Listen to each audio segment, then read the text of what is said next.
Bonjour, désolée pour ce léger retard, mais vous êtes très nombreux, donc ça nous fait extrêmement plaisir, mais on avait à cœur que vous puissiez être le plus nombreux possible dans la salle. Donc merci à vous d'être fidèles et de venir découvrir les films d'Edouard Yang. Je voulais, avant de laisser nos invités vous parler d'Edouard Yang et de son œuvre, je voulais remercier très chaleureusement le Centre culturel de Taïwan, sa directrice et son collaborateur qui sont dans la salle, grâce à qui nous avons pu vous présenter cette belle rétrospective, et remercier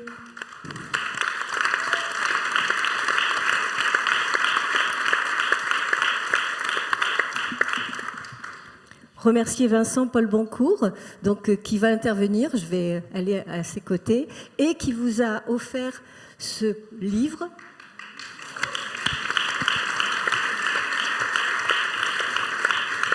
Donc, Vincent Paul Boncourt est le distributeur des films d'Edouard Yang qui ressortent, donc Carlotta, et éditeur d'un autre livre. Donc celui-ci, c'est celui aussi de Jean-Michel Frodon que vous pouvez acheter tout à l'heure à la librairie et que Jean-Michel Frodon dédicacera à la sortie de cette rencontre.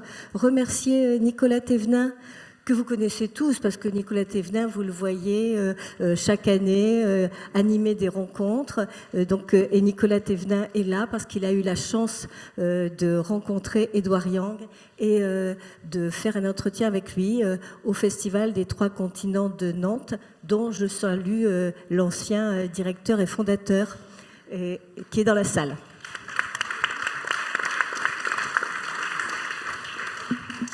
Donc un immense merci à Virginie Ledoyen qui a fait l'aller-retour dans la journée pour venir vous parler d'Edouard Yang et de son expérience, de son tournage avec lui pour Mahjong, que certains d'entre vous ont vu tout à l'heure.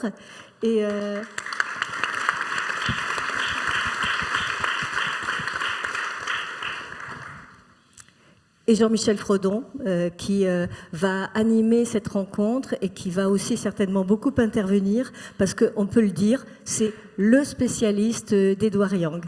Très belle rencontre à vous.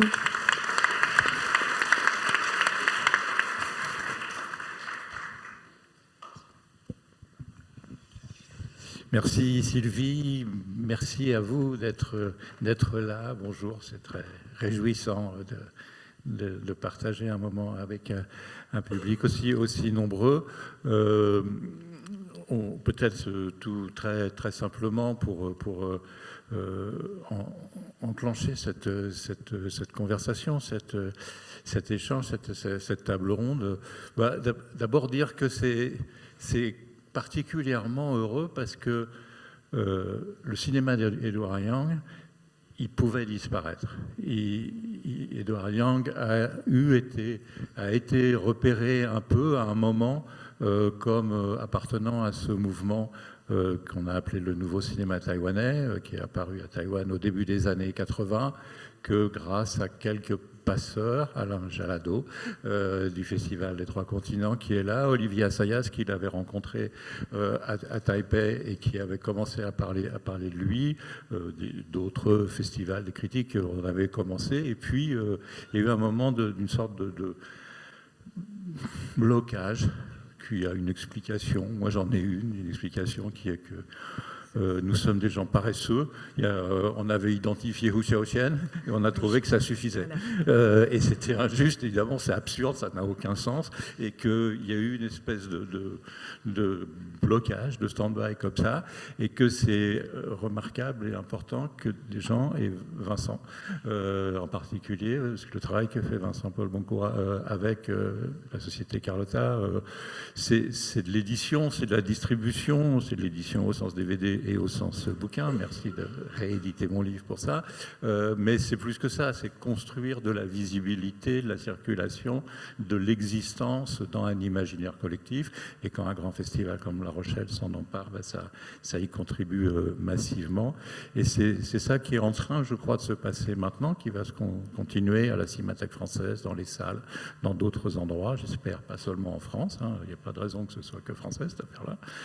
Et qu'il y a ce chantier, disons, cette dynamique qui renaît, et même dans une certaine mesure qui naît, parce que, en particulier, donc, deux des films que sort Vincent, Confusion chez Confucius et Mahjong ne sont jamais sortis dans les salles en France, donc c'est des nouveautés. Vous avez découvert un film qui a été quasiment pas vu, le film avec Virginie, le doyen, Mahjong, qui était juste avant cette rencontre, la séance ici, et donc peut-être on va très, très simplement raconter comment tu as été embringué dans cette affaire, et aussi une question, c'est toi tu as vécu ce que personne d'autre ici n'a vécu, c'est-à-dire de travailler avec Edward Young, et tu sais des choses de ce que c'était que le cinéma fait par Edward Young qu'aucun d'entre nous, en regardant ces films, ne pouvons savoir. Tu étais déjà là quand j'ai été embringuée dans cette histoire. En fait, j'ai rencontré... je venais de travailler avec Olivier Assayas et d'un un film qui s'appelait L'eau froide, et donc on allait le promouvoir dans le monde entier. On était d'abord parti à New York. C'est là où pour la première fois j'ai rencontré Édouard, mais il était assez taiseux. J'ai compris qu'il était un ami d'Olivier, mais ni plus ni moins. Puis quelques temps plus tard, on était à Tokyo. À Kyoto, pardon. Non, pas à Tokyo, à Kyoto. Et pareil, de nouveau pour L'eau froide. Et puis on a eu un dîner, mais vraiment c'était comme ça un peu anecdotique, avec donc Jean-Michel, ici présent, Édouard, Assayas et moi, et son producteur, d'ailleurs. Et puis c'était un dîner extrêmement sympathique, mais moi je ne mesurais pas du tout... je parlais pas très bien l'anglais, je parle pas chinois, Édouard ne parlait pas français, donc c'était comme ça un peu, déjà un petit peu... c'était déjà un peu son film en fait, pour moi, comme expérience. Et puis quelques temps plus tard, Olivier m'a transmis par fax, puisque il y avait des fax, le script d'Édouard, et j'étais... je venais de voir Brighter Summer Day, qui est un film que j'adore, que je trouve absolument extraordinaire. Je ne sais pas si vous avez eu la chance de le voir, mais vraiment, je vous le recommande. Donc c'était pour moi quelque chose de complètement dingue que Edward Young puisse me proposer un film. Et puis c'était une expérience, parce qu'il fallait que je parte, évidemment, à Taipei, sur une durée de tournage indéterminée. Donc ça pouvait être 3 mois, ça pouvait être 4 mois. J'y suis restée à peu près 4 mois, je crois. Et un tournage, j'y viens tout de suite, Jean-Michel. Donc je jouais en anglais, qui n'est pas de ma langue maternelle. Je parlais un petit peu mieux, mais qui n'est quand même pas ma langue maternelle, avec des acteurs qui me répondaient en chinois. Et ça a toujours marché. C'est-à-dire que, mais vraiment, je me disais, mais comment je vais faire? Ils vont me parler chinois, je vais leur parler anglais. Anglais, c'était déjà pas ma langue, donc ça me semblait... Je m'en faisais un monde, et en fait, il y avait une espèce de fluidité. On ne s'est jamais coupé. Je ne sais pas comment on faisait, et eux et moi, parce que les jeunes acteurs avec lesquels je travaillais ne parlaient pas anglais non plus. Et pourtant, ça fonctionnait, et on passait tout notre temps en dehors du tournage ensemble, parce que, comme vous avez pu le voir, c'était un film nocturne, donc on tournait la nuit. Les acteurs étaient aussi régisseurs, donc c'est eux qui venaient me chercher en scooter pour aller sur le tournage. On était 3 ou 4 sur le scoot. On a eu des petits accidents, mais c'était pas grave. Édouard les incorporait, les incorporait. Mais voilà. Et surtout, bon, ça c'est un peu anecdotique, mais Édouard avait une façon très particulière de travailler. On tournait une semaine et ensuite il montait. Il dérochait, il regardait les images.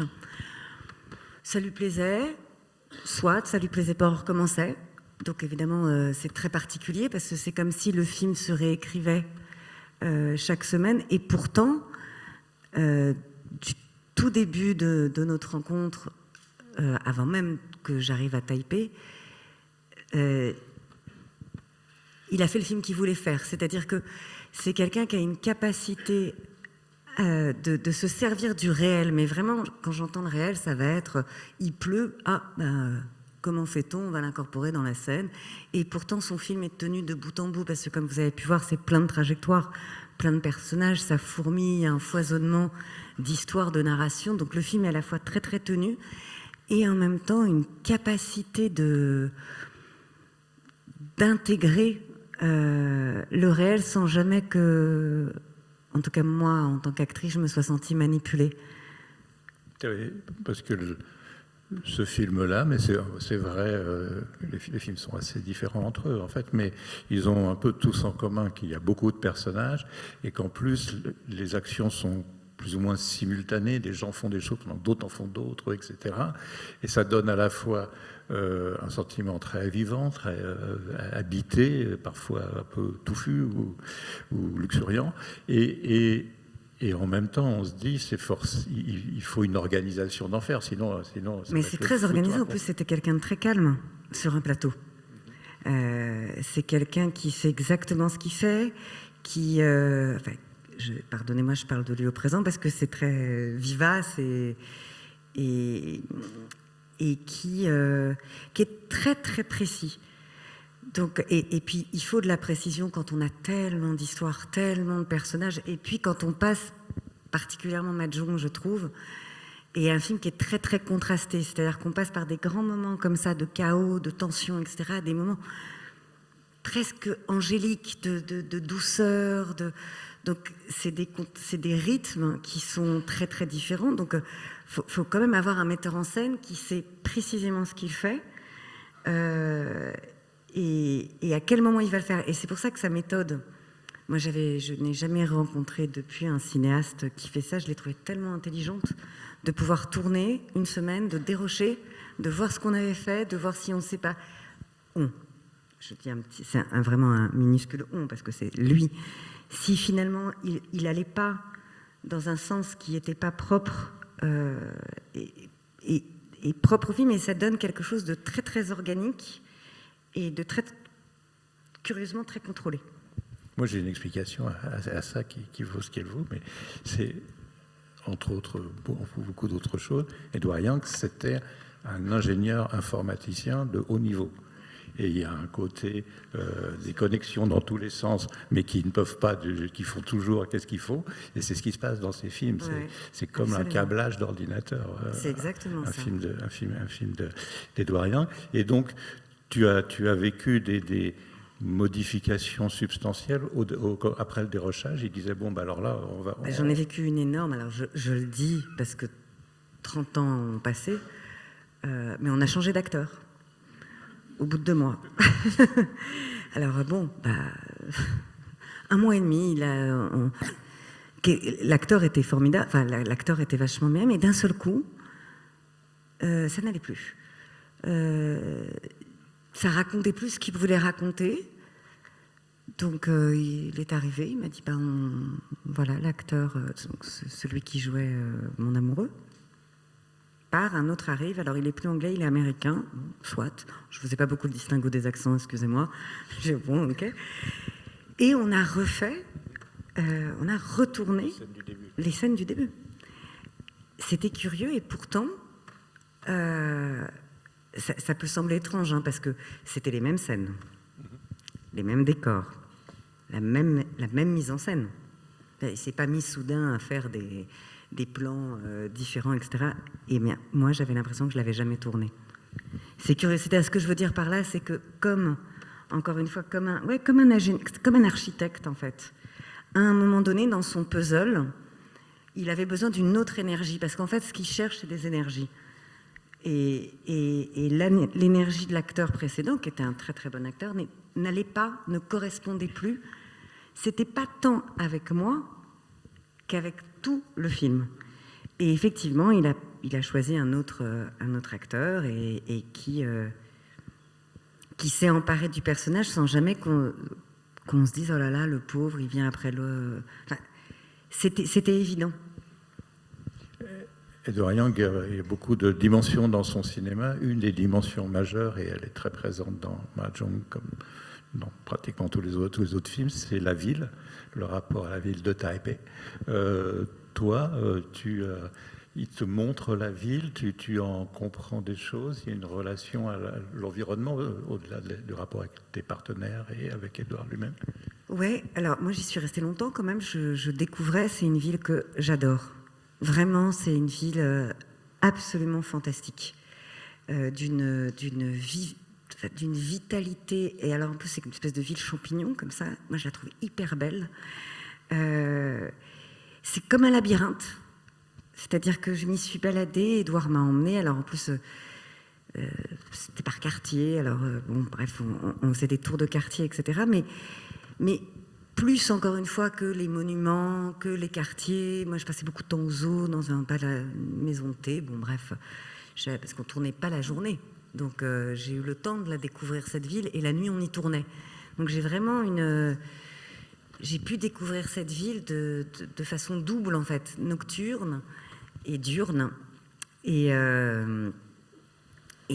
pareil, c'est une ville qui est très paradoxale. C'est à la fois une ville à la fois très très jeune, très peuplée, très énergique, et aussi une ville avec une culture ancestrale forte, assez vibrante. Et moi j'aime assez, parce que souvent les films d'Edouard sont beaucoup sur la jeunesse, et je trouve qu'on a que dans ces films toujours, même si il y a toujours un contexte politique très sociétal, en tout cas politique aussi, mais je dirais vraiment sociétal très fort. Et dans Mahjong, je le sens vraiment sur cette. On est en 96 sur ce. Enfin bon, je digresse, mais oui, ça fait partie. Edouard Yang, je peux en témoigner aussi. Il faisait des visites guidées de Taipei, qui étaient de l'histoire politique. Absolument. C'est-à-dire bâtiment par bâtiment, il disait quoi, qu'est-ce qui s'est passé là, qu'est-ce que ça cache, qu'est-ce que ça révèle, comment ça connecte avec quelque chose. Il avait cette relation-là. Et même par la nourriture, moi, il m'emmenait dans des quartiers, me faire découvrir des restaurants en fonction d'une époque précise de l'histoire, etc. C'était assez fascinant. Mais encore une fois, il ressemblait beaucoup à ses films. Je ne parle pas des problématiques, quoique, je ne parle pas tant, mais dans cette façon, justement, d'être très très curieux et d'envelopper plein d'histoires à la fois. Et joueur. Et joueur, et avec un côté enfantin aussi, qu'il avait, et qu'on retrouve évidemment dans Mahjong, où il y a des scènes de burlesques ou des choses qui viennent de la bande dessinée directement. Enfin, pour manga presque. Oui. C'était un fou de manga. Nicolas, tu as fait plus ou moins, en tout cas pour la France, sans doute le dernier grand entretien avec Edouard Yang au Festival des Trois Continents de Nantes. Et c'était au moment de la présentation donc, de Yi Yi. Je propose qu'on regarde un petit extrait de Yi Yi, et puis à partir de là, si tu réagis ou tu racontes comme tu veux. Oui, alors il est un petit peu intriguant cet extrait quand on n'a pas vu le film.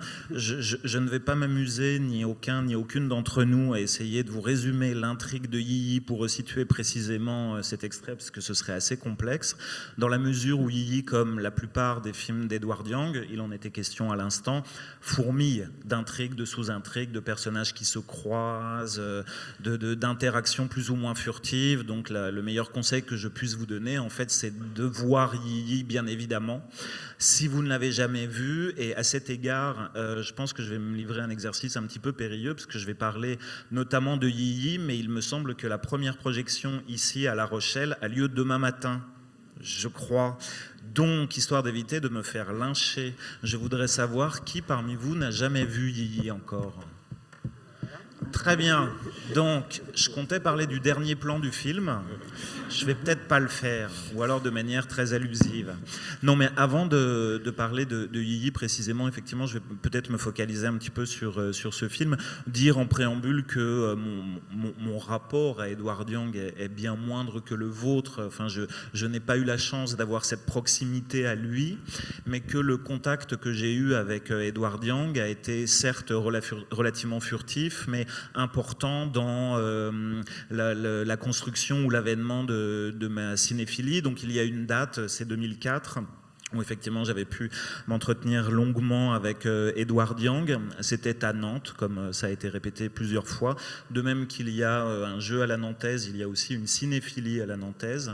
Et c'était à l'occasion de la présentation de Yi Yi, quelques temps après sa sortie. Mais Edward Yang était aussi venu dans le cadre d'un hommage à celui qui était l'un de ses collaborateurs les plus réguliers dans la fabrication de ces films, Tudushi, l'ingénieur du son. C'était aussi une bande, voilà, des croisements. Et dans ce contexte-là, j'avais pu dialoguer assez longuement avec lui. Et ce que j'en avais retenu, c'était la vitalité qui était la sienne, l'amour intact du cinéma en tant que spectateur et en tant que cinéaste, sa curiosité intarissable à l'égard de Taïwan, à l'égard également des cultures étrangères, à l'égard du monde de manière générale, et quelque chose d'à la fois érudit et enfantin dans sa posture par rapport au monde, justement. Donc il était en train de travailler sur un long métrage d'animation qui n'a jamais existé parce que malheureusement il est décédé quelques années plus tard, et je me dis que peut-être ce film est l'un des grands films jamais faits dans l'histoire du cinéma, ou en tout cas selon d'autres modalités. Puisqu'il est question de le reprendre, hein, puisque donc c'est un film d'arts martiaux en animation, où le mouvement de combat, donc des personnages dessinés, était travaillé avec Jackie Chan, la grande star des arts martiaux, qui était là et qui faisait les gestes, et il y avait des formes de capture. Ils ont beaucoup travaillé sur ça avec celle qui était à l'époque l'épouse d'Edward, qui est donc désormais sa veuve, Kylie Peng, qui est en train peut-être de remettre en chantier, puisqu'ils ont énormément de documents et d'archives prêtes à servir, et toujours avec le soutien de Jackie Chan. Donc il est possible qu'on finisse par le voir, ce film. Mais ça reste un immense fantasme, en tout cas. Enfin, vraiment, si un jour on peut voir ce film, donc même s'il ne se fait pas dans les conditions initialement prévues, je pense que tous autant qu'on est, on en rêve totalement, quoi. Voilà, et en fait, cette chance que j'avais eue de rencontrer Edward Yang, finalement, j'avais envie de la contextualiser plus largement dans ce qu'a pu représenter son cinéma, en fait, pour ma génération de cinéphiles. Donc moi, je suis né à la fin des années 70, et ma génération a été marquée par un tropisme asiatique très fort. Je veux dire, dans les gens de mon âge, en fait, qui vraiment se sont plongés corps et âme dans le cinéma, grosso modo, entre le milieu des années 90 et le début des années 2000, bien il y avait ce chemin asiatique qui nous était présenté. Alors il y avait le Japon, hein, bien évidemment, on découvrait les films de Takeshi Kitano, sur un autre versant on découvrait les films de Hayao Miyazaki. Attention, je ne réduis pas l'Asie à une entité simplifiée, j'en connais toute la complexité et la diversité, mais à l'époque, en fait, ce qui était asiatique nous parvenait un peu dans quelque chose qu'on a pu décoder avec le temps. Il y avait bien évidemment Hong Kong. Voilà, il y avait le cinéma de Hong Kong qui nous parvenait notamment par l'intermédiaire des films de Wong Kar-wai, bien entendu. Et puis il y avait aussi cet espace qui était Taïwan, dont on découvrait un peu le cinéma aussi, et qui nous fascinait tout autant parce qu'on voyait une forme un peu autre. Alors il y a trois cinéastes, bien entendu, qui me viennent à l'esprit. Ou Xiao Xian, qui a été cité. Tsai Ming-liang, qui lui était dans une veine un petit peu autre et puis est allé avec le temps vers des choses peut-être beaucoup plus expérimentales et radicales, et Edward Yang. Et le jour où j'ai vu Yi Yi, et je ne suis pas le seul dans ce cas-là, donc c'était en 2000, je me souviens le choc que la découverte de ce film a représenté. Et comme je le disais, c'était vraiment l'avènement, je pense, d'une cinéphilie très orientée vers l'Asie. Soudainement, un nouveau territoire se présentait à nous. Tout à l'heure, il était question de Taipei. Moi, j'ai l'impression je ne suis jamais allé à Taipei, mais j'ai l'impression de connaître Taipei par l'intermédiaire des films d'Edward Young. De même que j'ai découvert Hong Kong par l'intermédiaire des films de Wong Kar-wai. On est beaucoup à dire ça, mais c'est-à-dire en même temps, et puis d'autres, beaucoup de choses ont déjà été écrites sur le sujet, mais en même temps qu'on découvrait un cinéma, on découvrait aussi un espace, une ville, une urbanité, une effervescence, une énergie qui nous parvenait comme ça et qui nous aimantait considérablement. Donc c'était ça quand même. Edward Young et particulièrement la découverte de Yi-Yi, c'était ça. Et à propos de Yi-Yi, alors je sais qu'on a un temps un peu restreint, mais j'ai fait ça de manière très scolaire, j'ai récapitulé mes notes, donc je vais parler je pense 2h30 environ, ou moins. Non mais juste pour vous dire, enfin, par rapport à Yi-Yi, alors je vais essayer d'être modéré dans ce que je vais en raconter, vraiment, parce que je ne voudrais pas vous gâcher le plaisir de la découverte, mais 2-3 petites choses quand même. En découvrant Yi-Yi, en fait, on a l'impression de voir quelque chose qu'on n'a jamais vu, comme si le cinéma se réinventait totalement devant nos yeux. C'est pas tant une histoire de forme, c'est peut-être une histoire de narration, mais en tout cas, avec certitude, c'est une histoire de sensibilité. Devant Yi-Yi, j'ai l'impression que les personnages me sont proches, me sont familiers à tous égards. Ils évoluent dans le même espace que moi, dans le même espace affectif, dans le même espace géographique, alors que pourtant, ils sont au bout du monde. Il y a quelque chose de vraiment fascinant. Leurs tourments sont les autres. Les premiers émois amoureux, la confrontation à la mort, les tensions familiales, tout ça est raconté avec une universalité qui, à mon avis, caractérisait assez bien le cinéma d'Edward Young. Et il y a une phrase célèbre dans Yi-Yi qui est « Depuis que le cinéma existe, on vit 3 fois plus ». C'est vrai, je pense. Nous tous, nous toutes, en fait, spectateurs réguliers du Festival de La Rochelle, on le sait, depuis que le cinéma existe, et plus on voit de films, plus on a l'impression de vivre. Et c'est cette force qui se dégage, je trouve, du film Yi-Yi. On a l'impression de vivre en voyant Yi-Yi, c'est-à-dire de vivre encore plus que dans la réalité. C'est une phrase qui est dite à un moment assez particulier du film et qui nous fait nous dire, mais peut-être en voilà la clé, en fait. Voilà pourquoi je prends autant de plaisir à voir Yi-Yi et à être avec les personnages. J'aime Yi-Yi aussi parce que c'est un film qui ouvre vraiment vers une sorte de cosmopolitisme. Alors ça, Jean-Michel, vous le diriez mieux que moi, mais qui est assez caractéristique du cinéma d'Edward Young. Par là, j'entends une ouverture vers l'étranger, et notamment 2 pays qui existent régulièrement dans les films d'Edward Young, soit parce qu'ils sont évoqués, soit parce qu'ils vont s'y dérouler par petites touches, des personnages en reviennent, y vont, etc. Je voyais Taipei Story hier, le personnage joué par Wu Xiaoxian, quand il lui est demandé de raconter son séjour aux États-Unis, il répond l'Amérique, c'est l'Amérique. Et ça reste très laconique comme ça. Il est question des États-Unis dans les films d'Edward Young, très souvent, très régulièrement, quasi systématiquement, peut-être parce que lui connaît bien la culture américaine pour y avoir étudié puis habité pendant un certain temps. Et il est question aussi dans Yi-Yi, comme dans beaucoup des films d'Edward Young, du Japon. Le Japon, c'est un phare, j'ai l'impression. C'est un pays auquel on se réfère régulièrement dans son cinéma. Et il y a un personnage japonais qui est assez génial d'ailleurs. Dans Yi-Yi, il y a une partie du film d'ailleurs qui se déroule au Japon, on se délocalise progressivement. Et les images de l'arrivée à Tokyo, c'est assez fascinant. On a l'impression de se retrouver dans Lost in Translation et de découvrir Tokyo qu'on a beaucoup vu au cinéma par l'intermédiaire d'un personnage qui soudainement se voit confronté aux particularités de la ville. J'aime beaucoup ces séquences. Et je me demande si d'ailleurs le personnage de ce japonais, en fait, dans Yi-Yi, c'est pas d'une certaine manière, hypothèse que vous pourrez contredire, je me demande si c'est pas d'une certaine manière une partie de l'autoportrait en lequel consiste Yi-Yi. C'est-à-dire que Yi-Yi peut-être raconte un peu ce qu'était Edward Young ou la manière dont il se voyait. Ce personnage de japonais qui s'appelle Ota, dans Yi Yi. Il est à la fois un technicien, on va le résumer un petit peu comme ça, puis il est joueur. Il fait de la musique, il fait des tours de magie, il est cultivé, il est drôle, il a beaucoup de recul sur l'existence. Est-ce qu'Edward Yang n'était pas un peu ce type de personnalité, à la fois hyper rigoureuse dans son rapport au monde, dans la construction de ses films, dans son rapport et sa curiosité vis-à-vis de l'informatique, mais quelqu'un d'érudit et de poète? Alors, de ce que je sais de lui, hein, qui est évidemment limité, je dirais, moi je suis assez d'accord avec la proposition, en disant que c'est moitié autoportrait, moitié ce qu'il aurait bien aimé être, parce qu'il était aussi... colérique, emporté. Enfin, le sage tout le temps apaisé. C'était pas Édouard non plus.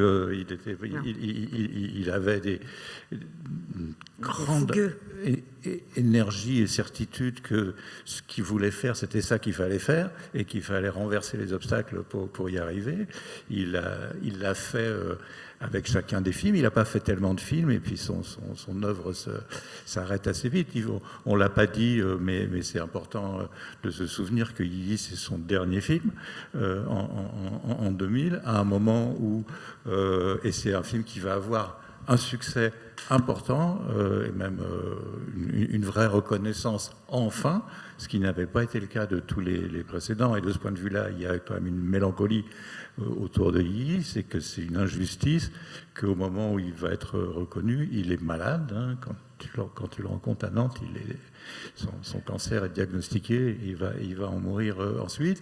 Et donc, il y a une injustice qu'au moment où finalement il a atteint la reconnaissance qui aurait dû être la sienne, à l'international, comme on dit, c'est-à-dire principalement en Europe de l'Ouest et aux États-Unis, pas à Taipei, pas chez lui, où la reconnaissance aujourd'hui importante, et y compris la puissance publique taïwanaise nous a aidés pour faire les livres, a aidé la restauration, et on est très reconnaissant. Mais à l'époque, Taïwan est contre lui, et il en souffre beaucoup.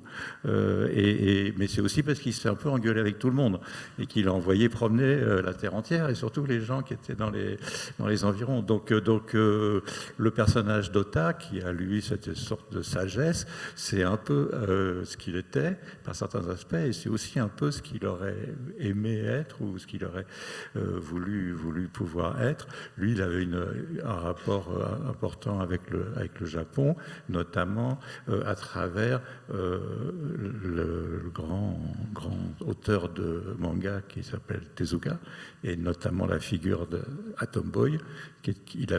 Je me souviens d'être allé chez lui une fois, il venait juste de déménager, il n'y avait rien. Chez lui, il y avait une étagère avec la collection complète d'Atom Boy. C'était la seule chose qu'il y avait dans toute la maison. Et si vous avez vu le générique, sa boîte de production s'appelle Atom Production. Donc toute cette dimension-là, elle était importante pour lui. Après, il y a effectivement dans tout ce que tu avais commencé à évoquer de l'ampleur, on peut dire, des manières dont il nous a parlé à plusieurs générations, pas de la même, et ça allait très bien comme ça. Ouais. Et pour continuer là, sur cette hypothèse de l'autoportrait du cinéaste dans Yi Yi, moi je vois un peu, en tant que spectateur, je vois un peu d'Edward Yang dans la figure du père qui retrouve un amour de jeunesse, c'est dès le début du film, et qui se dit « Ah, la vie aurait pu se dérouler autrement », lui-même qui a changé de vie, en fait, au moment où, un peu après la trentaine, me semble-t-il, il a décidé de faire des films. Je le vois dans Le Petit Garçon, aussi, le personnage du petit garçon du film qui va devenir photographe. Peut-être que c'est un artiste en devenir comme l'est devenu progressivement Edward Yang. J'aime la manière aussi dont, j'arrive bientôt à terme, ne vous inquiétez pas, j'aime la manière aussi dont Yi Yi relance des motifs qu'on a vus dans les films précédents d'Edward Yang, et c'est effectivement son dernier long métrage, mais j'ai l'impression qu'il y a une sorte d'écho avec alors son premier film, en fait, le segment qu'il a réalisé pour le long métrage d'In Our Time, Expectations, ce segment qui nous raconte l'éveil au désir et à la sensualité d'une jeune fille. On retrouve ce personnage d'Expectations dans le personnage de la sœur, qui va être rongée dans Yi à la fois par la culpabilité, vous verrez pourquoi, mais aussi par cette aimantation. Alors dans un premier temps pour une relation que vit une jeune femme avec un garçon, puis après par ce garçon lui-même. Il y a vraiment un écho, comme si ce personnage d'In Our Time avait été déployé plus approfondi dans Yi. Et ma conclusion sera la suivante, et c'est là où vraiment je vais marcher sur un fil. Le dernier plan de Yi, c'est le visage d'un enfant. Voilà, c'est le visage d'un enfant, j'en dis pas plus. Le premier plan de In Our Time, donc ce qui est identifié comme la première réalisation, on va dire officielle de Expectations d'Edward Young, en fait, c'est un visage d'enfant aussi. C'est un visage d'enfant d'une jeune fille et d'un tout jeune garçon dans Yi. Et je trouve que c'est absolument fascinant. C'est bien évidemment pas intentionnel, c'est de l'ordre de la coïncidence, mais je trouve fascinant que ce regard frontal qui est celui qui ouvre la première œuvre de Yi trouve une conclusion avec ce visage d'enfant que l'on voit un peu de biais à la fin de Yi, parce que, et pour revenir à cette idée de Edward Young comme enfant et à cet émerveillement permanent qu'il avait, je trouve que ça dit beaucoup de ce qu'était sa filmographie et la sensibilité qu'il a traversée, une sensibilité vraiment enfantine, mais enfantine dans le sens de curiosité en permanence inassouvie. Voilà. Tu as tout ça. Et en conclusion, enfin, on dit ça parfois pour des films, parfois on voit certains films, ça change notre vie. C'est ce que tu rappelais hier à propos d'Olivier Assayas, qui a découvert aussi à Haussienne Edward Young, et ça a changé sa vie. Le même jour. Voilà, le même jour. Mais effectivement, là, je crois que c'est adapté. En fait, Yi changera votre vie. Oui. Et Arthur Harari qui dit que Brighter Summer Day a changé sa vie quand il l'a découvert. J'attrape au vol deux aspects que tu as mentionnés, Nicolas, et qui sont importants et qui traversent l'œuvre d'Edward Young, et je le soumets un peu à vous trois. Un, c'est l'importance des regards. Dans Terrorizer, le personnage principal est aussi un photographe, et il y a toute cette relation, etc. Et la place, pas du tout. Aujourd'hui, on y porte beaucoup plus attention, et c'est fort heureux. Mais la place des femmes, la place des personnages féminins, la place de figures féminines extrêmement différenciées, jamais réduites à un schéma ou à un objet, et qui, y compris dans le petit extrait, là, l'extrait qu'on a vu, il n'y a pas les personnages principaux du film, qui sont ceux de la famille, c'est les voisins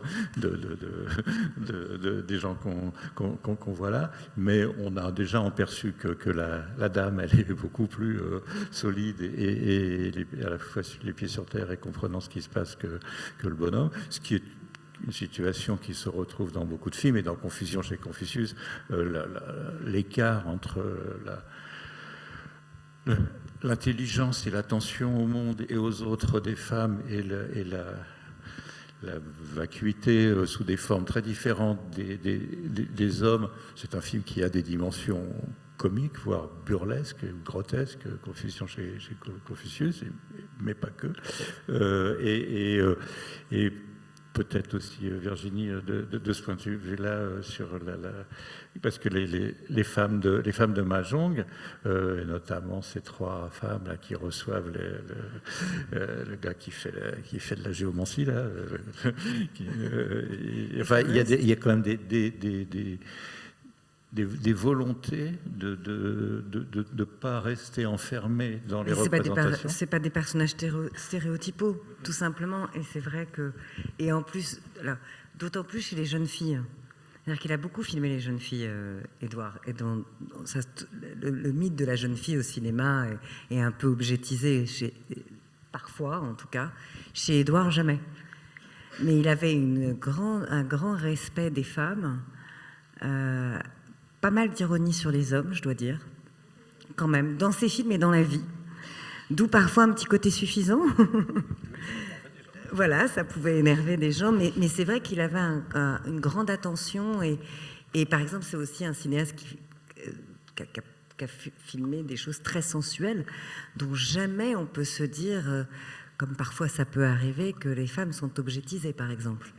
Je trouve que dans son cinéma, dans les scènes d'intimité, d'amour, ça n'existe pas. Il a un regard extrêmement... très admiratif et très respectueux des femmes. Et très diversifié, c'est-à-dire que... Et puis très multiple.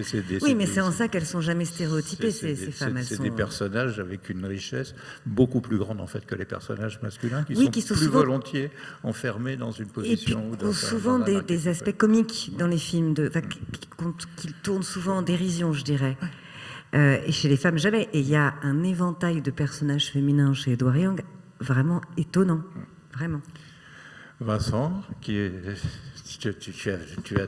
y a une dimension dont il me semble que c'est important aussi que tu parles, et personne n'est mieux placé que toi pour le faire, qui est comment on ressuscite l'œuvre de quel problème on affronte et quelle solution on y trouve.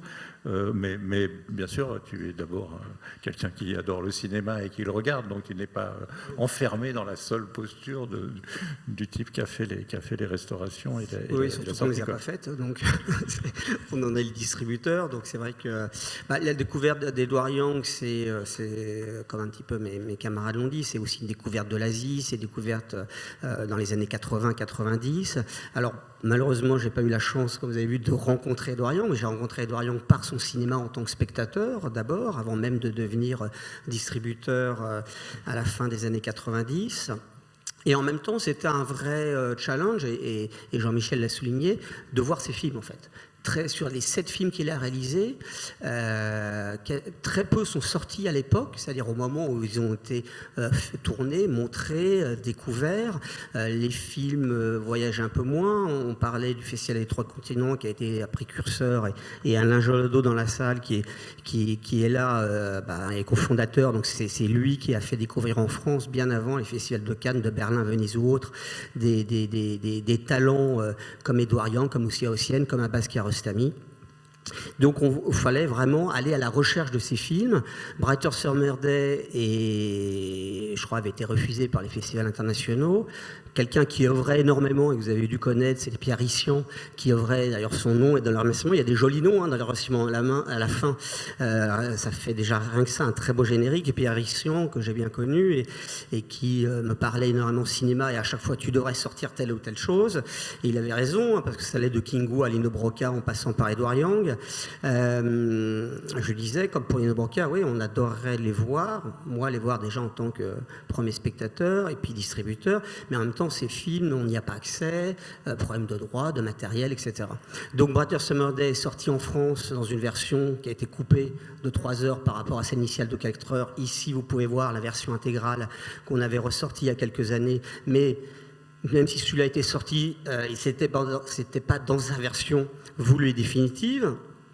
Taipei Story n'était pas sorti en France, Terrorizer non plus, Confusion chez Confucius. Donc je réalise en fait que quasiment rien n'était sorti en vous parlant. Ça, en fait. C'est ça qui est assez fou. Confusion chez Confucius, Festival de Cannes en compétition, n'est pas distribué. Pas qu'il n'ait pas, qu'il n'a pas un bon accueil, qu'il n'ait pas réussi, etc. Après, c'est les mystères de la distribution, des ventes internationales, etc. Et puis, on sait très bien, un film peut passer assez vite dans la profession si au bout de quelques mois, il reste un peu sur le côté, sur l'étagère. Mahjong, que vous venez de voir en partie, une partie du public était là, il était quand même en compétition à Berlin, idem, il n'est pas distribué. Donc c'est vrai que ça a aussi contribué. Oui, et c'était un grand problème pour... C'était pas une tragédie, parce que, évidemment, toute proportion gardée, mais c'était une grande déception pour Edward, mais il se fâchait beaucoup, Edward, aussi. C'est aussi le problème, c'est-à-dire qu'il se fâchait.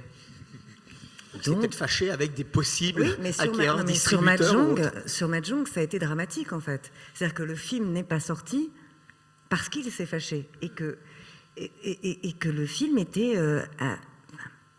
on ne pouvait plus, même si vous aviez voulu le distribuer à l'époque, vous n'auriez pas pu. Il faut le faire. Pour la C'est petite quand même anecdote. dommage. Ce qui est génial, c'est que 30 ans plus tard, dire ça. Une partie de ces films appartiennent à Kelly Pang, donc la femme à l'époque d'Edward Young, et qui était plus que sa femme. C'est une artiste, elle est aussi dans Yi, la pianiste, elle a composé sa musique, elle a participé vraiment à l'élaboration, elle travaillait, ils avaient fondé aussi, je crois, une boîte tous les deux. Oui, elle est la productrice du film. Productrice du film, et travaillait évidemment sur The Wind et d'autres projets.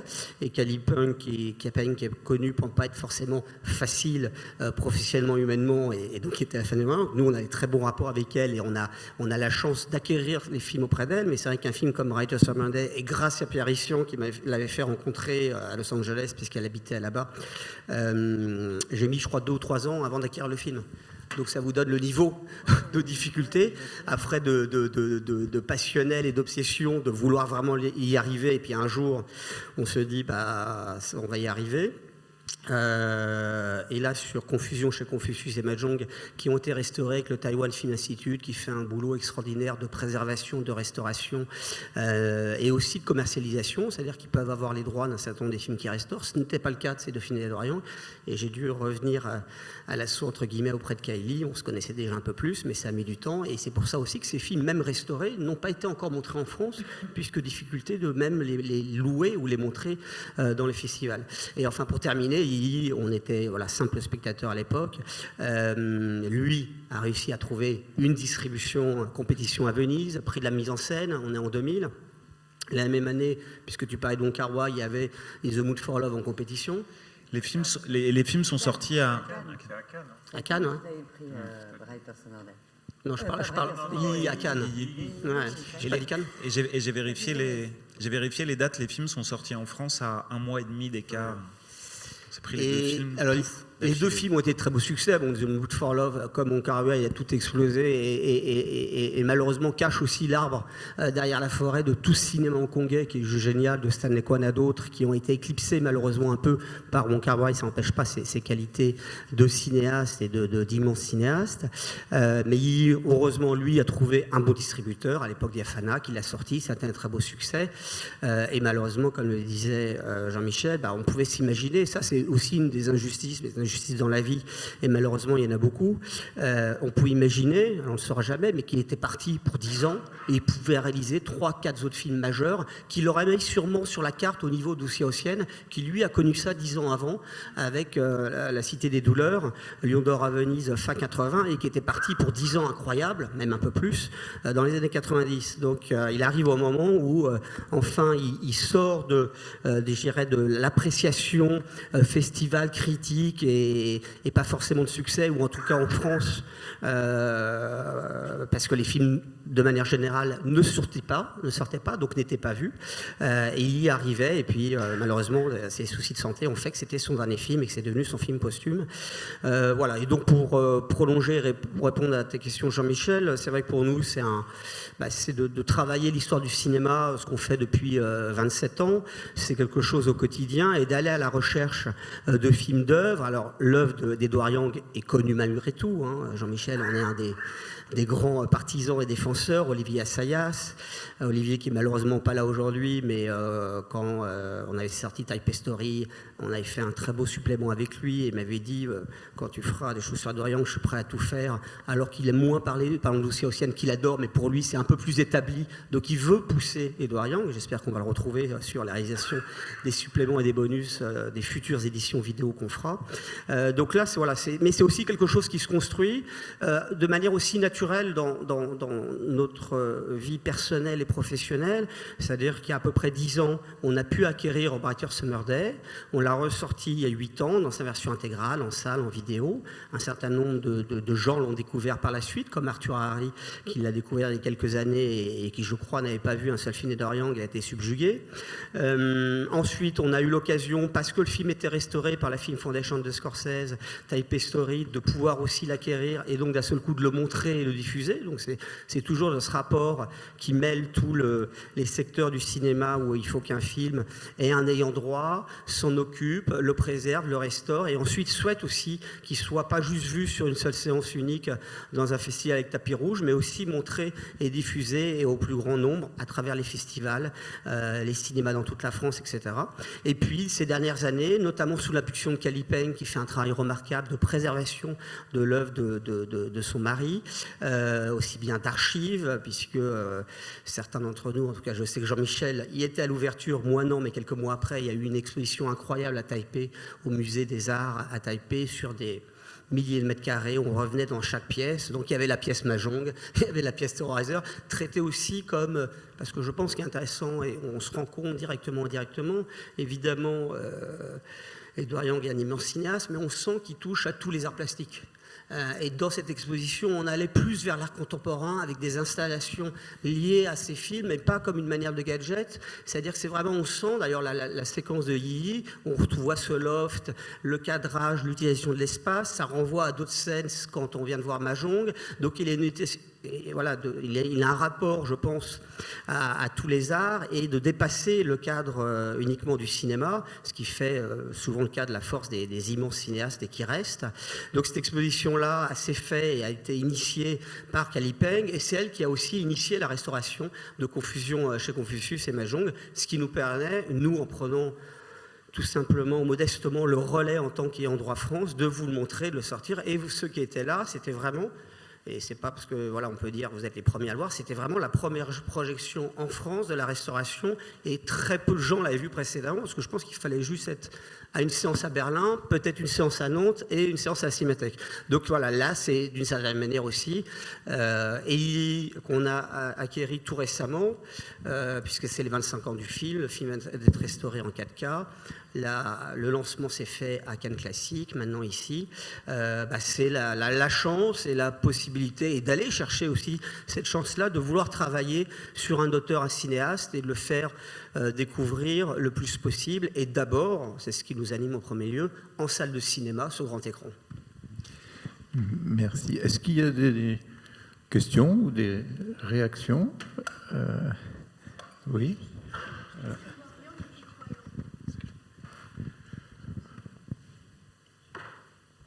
Pas à ma connaissance. Je ne peux pas vous faire une...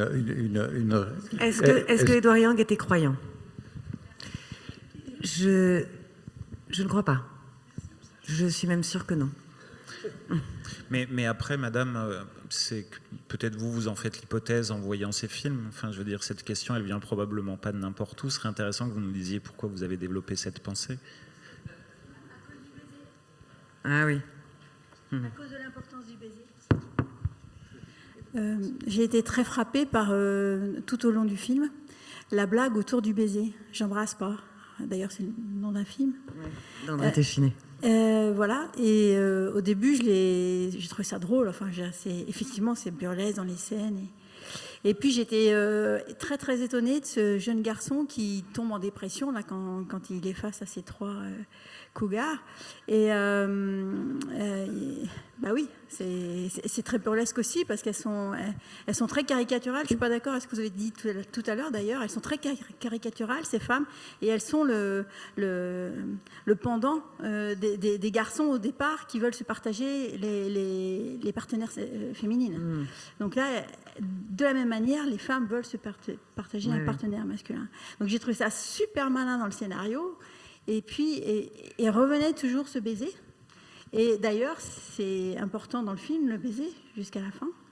Donc, il y a bien sûr le père qu'on découvre, d'ailleurs, dans une scène où, pendant très longtemps, on ne le voit pas.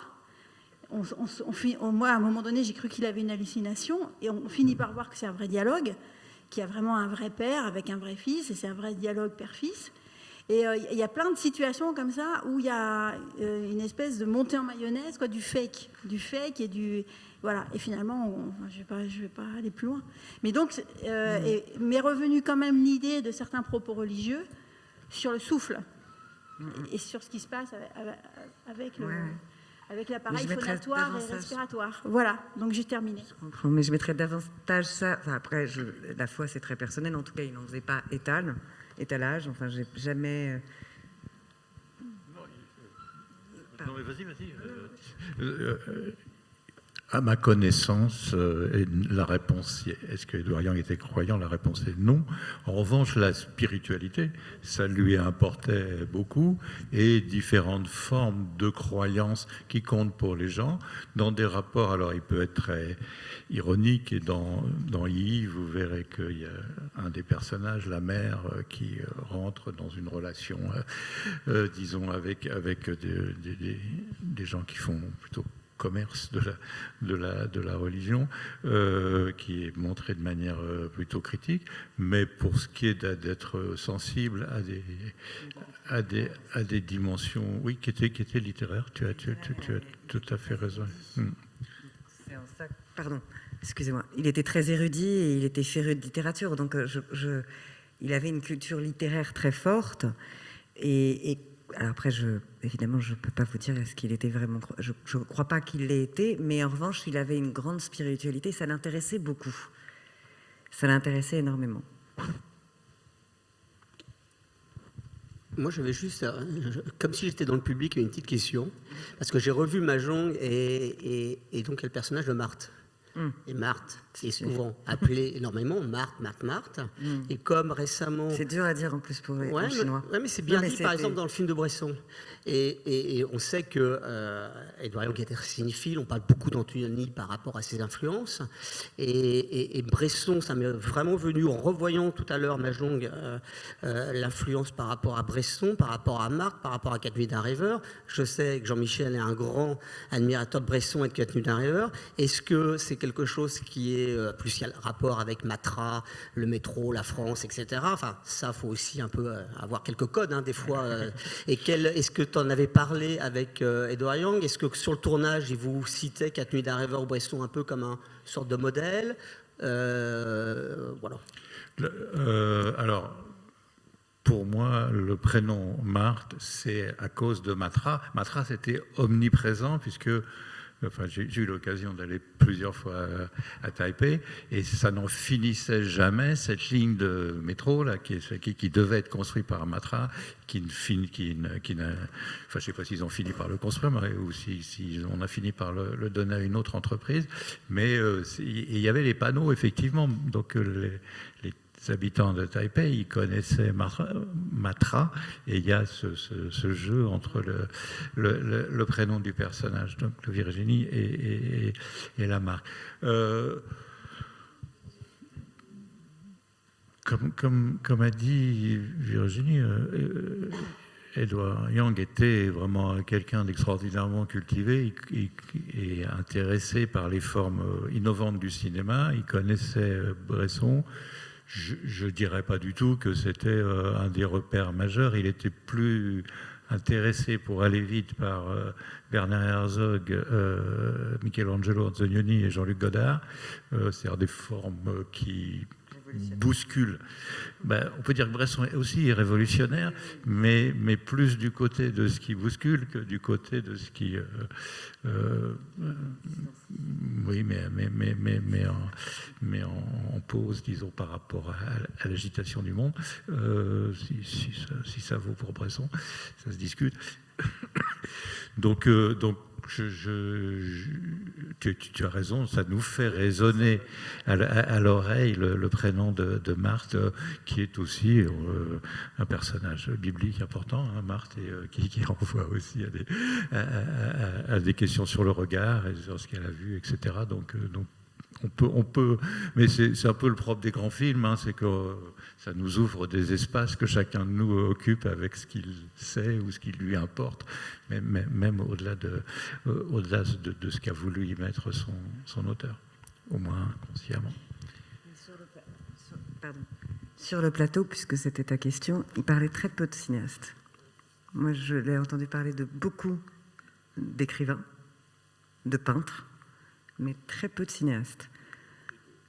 Et de musiciens. Il était musicien. Mais quand on travaillait, alors, en dehors, longtemps après ou longtemps avant de tourner, il parlait des films qu'il aimait, mais lorsqu'il travaillait, il ne parlait pas du cinéma des autres. J'en ai absolument pas le souvenir.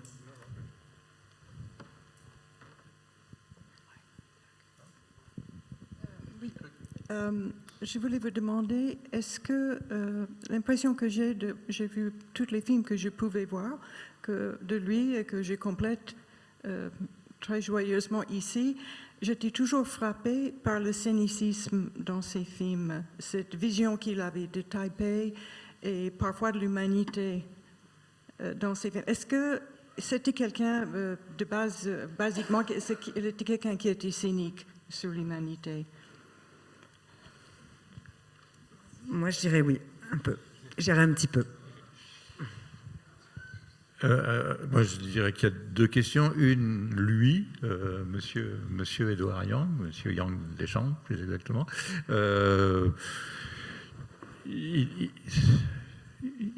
Il était, je dirais pas cynique, parce que cynique veut dire qu'on n'y croit pas. Et il y croyait encore et toujours, mais c'était quelqu'un en colère. Après, ça donne des résultats très différents. Mais pour moi, ce sont des films.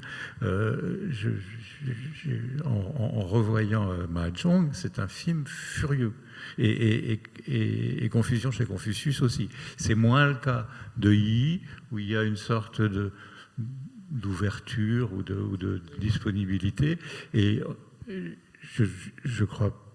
Moi, je ne dirais pas qu'aucun des films n'est cynique. Après, je ne sais pas ce que tu en penses. Non, mais c'est intéressant ce terme de cynisme. C'est pas celui qui me viendrait à l'esprit immédiatement. En même temps, vous disiez que vous avez vu tous les films qui sont présentés ici au festival depuis hier. Donc, je sais plus. Je crois qu'il y en a 4 qui ont été visibles. Enfin, je n'ai pas la grille en tête, mais il me semble. Donc, peut-être vous en avez encore à découvrir, et sans doute votre regard va être peut-être un petit peu réorienté.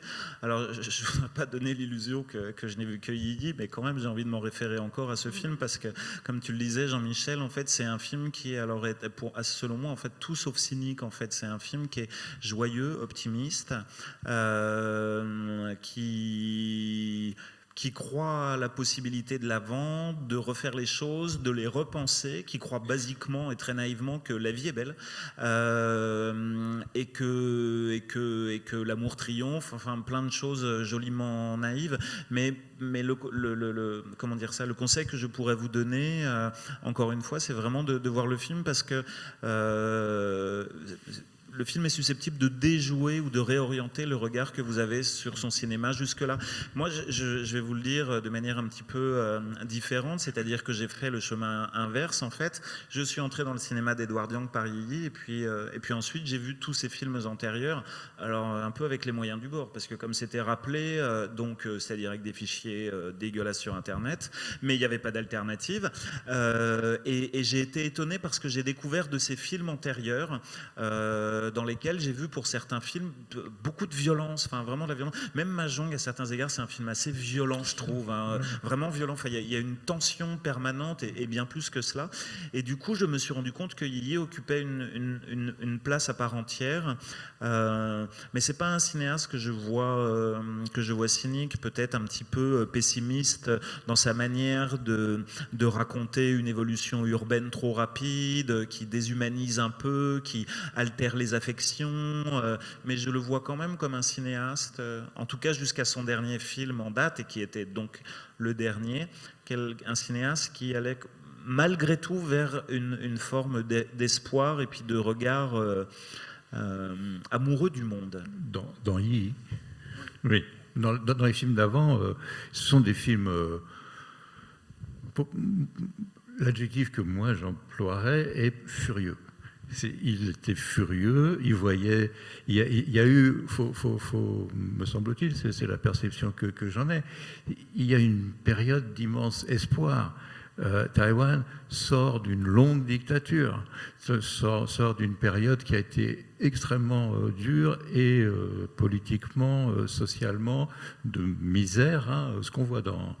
Les difficultés matérielles qui sont re-racontées de la période des années 50-60, ce qu'on voit dans Brighter Summer Day, ou ce qu'on voit d'ailleurs dans Le temps de vivre et le temps de mourir de Hu Xiaoxian, qui raconte une histoire exactement à la même époque, mais dans une ville de province, c'est des conditions d'existence extrêmement dures, et matériellement, et sous la dictature dans toute son ampleur. Les années 80, qui sont le moment d'essor de ce jeune cinéma est aussi le moment d'un essor démocratique qui d'ailleurs va dans une certaine mesure tenir ses promesses, mais où lui, Edward Young, voit se mettre en place, appelons ça, la formule vaut ce qui vaut, le capitalisme postmoderne ou le néolibéralisme technicisé qui se traduit dans l'architecture, c'est pour ça que la ville est si importante pour lui, qui se traduit dans les rapports humains, et il est furax contre ça. Et moi je vois plus, et c'est ce qui fait qu'on peut rester avec lui, parce que je pense que ce serait plus difficile de l'accompagner s'il avait un rapport cynique. Il n'y a pas un rapport méprisant, il a un rapport affligé de comment les gens se comportent et qui après utilisent un certain nombre de codes cinématographiques. C'est pas les mêmes dans Confusion chez Confucius, dans Terrorizer et dans Mahjong. Avant ce moment, peut-être Nicolas, parce qu'il n'y a pas que du bon dans ce qui se passe dans Yi. Il y a des choses tristes, il y a des choses violentes, mais il y a une manière d'articuler toutes ces dimensions ensemble d'une manière plus apaisée et plus accueillante, c'est vrai, ou plus bienveillante que les autres. Est-ce qu'il y a peut-être encore une question? Et après, on va... Je crois que vous l'abordez maintenant, mais il y a quand même... Je voudrais souligner que ce ne sont pas des films manichéens. I, qui est le dernier, c'est peut-être celui qui est le plus lumineux, un peu plus heureux, qui est plus... Mais c'est des films quand même, comme vous dites, tout à fait furieux, où c'est toujours ou les losers ou l'arnaque. Il y a la question du fric qui est centrale, il y a la question de la dette, il y a la question de l'enchaînement, comment les gens sont pris dans des circuits, comment ils sont dans des bandes, c'est des braves gamins qui se font entraîner. Bon, c'est vrai que moi j'ai absolument adoré Walter Sommeday. Il n'y a pas beaucoup de films comme ça. C'est quelque chose qui... Comment dire? Comme vous disiez, peut-être, c'est un peu un tournant. C'est des films magnifiques, mais en même temps, c'est pas un hasard, ça se passe la nuit, c'est luxuriant, c'est la nuit, c'est beau, il y a quand même des couleurs, il y a des jaunes, il y a des orangés, il y a une façon de filmer les plans absolument magnifique, il y a une direction d'acteur avec ce foisonnement, je ne sais pas comment il fait, tellement finalement c'est fluide malgré les changements de situation. Il a une façon de filmer la jeunesse taïwanaise et les gens dans la rue, mais quand la caméra passe, absolument lumineuse. Et malgré ces avanies qui subissent tous, plus la mort, plus les choses dramatiques à vivre. Bon, la dernière scène avec vous, elle est magnifique avec ce petit jeune homme, c'est d'une beauté extraordinaire. Et c'est vrai que c'est un grand plaisir de pouvoir revoir tous ces films. Enfin, voir, je dis revoir. Il y en a un que j'avais un peu vu, mais celui-là, je ne l'avais pas vu du tout, Mahjong. Je suis absolument enchantée. Bon, ça va? Ok.